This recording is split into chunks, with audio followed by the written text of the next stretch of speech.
From the Co-op Radio 102.7 FM CFRO, this is Monday Brown Bagger. My name is Reginald Angus Argue. The date is July 27th, 2009.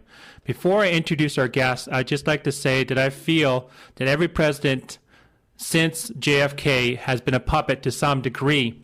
I also feel that the U.S. Constitution and the Bill of Rights is hanging on by the thinnest of thread.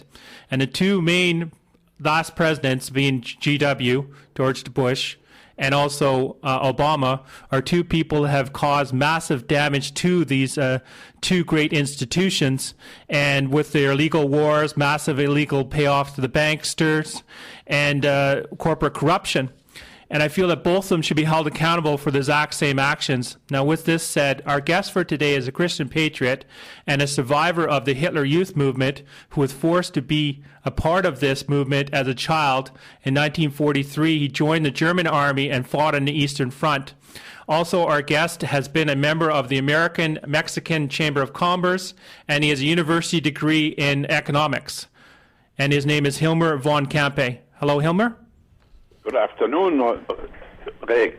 Correct? Is that the way you pronounce your name? Yeah, it's actually Reginald or Reg is just fine.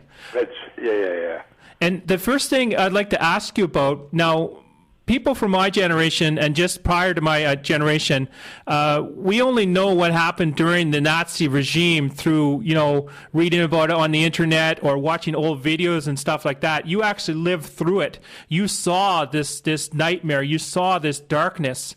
Could you please tell our listening audience what happened to your family and people you know prior to the Nazis showing up and then just after the Nazis showed up? Yes, certainly. A lot of them, I can tell you our experience, how it was. Most of what I am writing about and what I am saying is what I learned afterwards when I asked myself, how was this possible? That's when bit by bit, I learned the truth about what was doing this. Now, I was 7 years old when the Nazis took over. My father was a civil servant. He was about the equivalent to a county commissioner, with the difference that the county commissioner is being elected, whilst in Germany the area where he was an administrator, the commissioner is being appointed by the government. He is a civil servant. The Nazis, immediately when they had won the election on January 30th, established a second hierarchy parallel to the government hierarchy, and that was the party hierarchy of the National Socialist German Workers' Party. In other words, the Nazi stands for National Socialists and not for National Fascists. Fascism is something which is quite different from socialism. So the Nazis were socialists, and Stalin was a socialist. And do we have socialists here in power? Yes, we have. So that is one point I want to start with, because I hear it always in the television and in writing that people speak of fascism. Has nothing to do with fascism. And if anybody wants to ask me, I can explain why. Now, then my father was asked by the party, after they had established themselves, they asked him to become a member, and he refused. And so he was fired from his job. They couldn't fire him out of the civil servant for his contract, but he was pushed into with less payment in the corner of our country. For us children, we didn't really realize what was happening.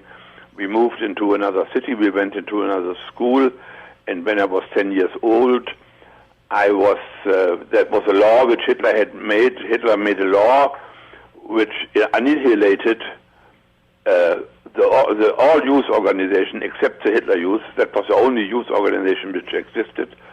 He eliminated the the opposition parties in the German parliament, and he eliminated the trade unions.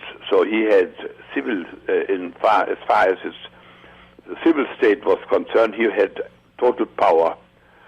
And when he, in 1934, when the stormtroopers, the SA we called them, they had become quite a force inside the Nazi state, and the head was a fellow called Röhm. He was a homosexual, and he was a friend of one of the best, if not the best friends of Hitler, but he became a menace to Hitler's growing power, so Hitler decided to kill him, and he had him and 300 others, including one former chancellor, liquidated over the night.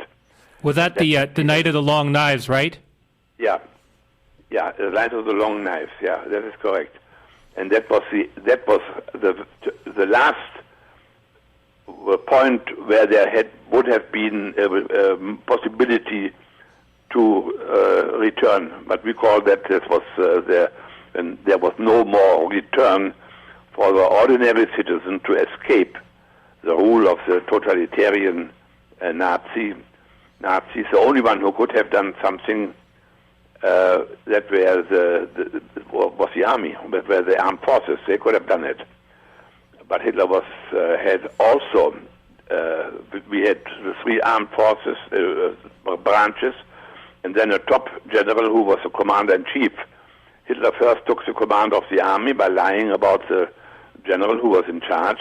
Then the same thing happened with the commander-in-chief, and then the army was controlled by Hitler, and the oath of allegiance, which used to be for the Constitution, that was the same for my father as a civil servant, was changed from the Constitution. Everybody had to make his oath on the Führer, on the Hitler. And also, what happens after the Nuremberg laws came in place in 1935, and Kristallnacht, the Night of Broken Glass, November 1938, had passed and become reality. How did the Jewish people, how were they treated within Nazi Germany? Well, this is the most shameful story. As a German, I still am an American citizen, but I still have the responsibility for developments, moral developments in Germany under the Nazis. That was really the meanest thing I could think of. They were bit by bit by bit. They were robbed from all their rights. And just imagine. And I have some friends who were survivors, Holocaust survivors, who gave me their inside story. And it was not just the Nazi government; it were also many of the German people who used the hatred of the Nazis towards the Jews. They used that for their enrichment on things which belonged to the Jews. So, for instance, the Jew could not cash in on if he had sent out an invoice. He was not allowed to follow up and demand the payment. Whilst on the other way around, he had to pay everything he bought. And so bit by bit they were really diminished.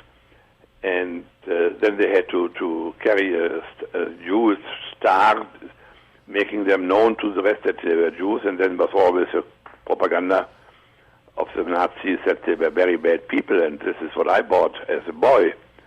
I didn't judge it. And my father then, when the Kristallnacht came, was already not with us anymore. He was advance guard for where he was translated to another job in another part of the country, and we followed him. But my parents couldn't talk to us about it anyway, because the Nazis always tried to have the children tell them what their parents thought and did, and that they couldn't risk.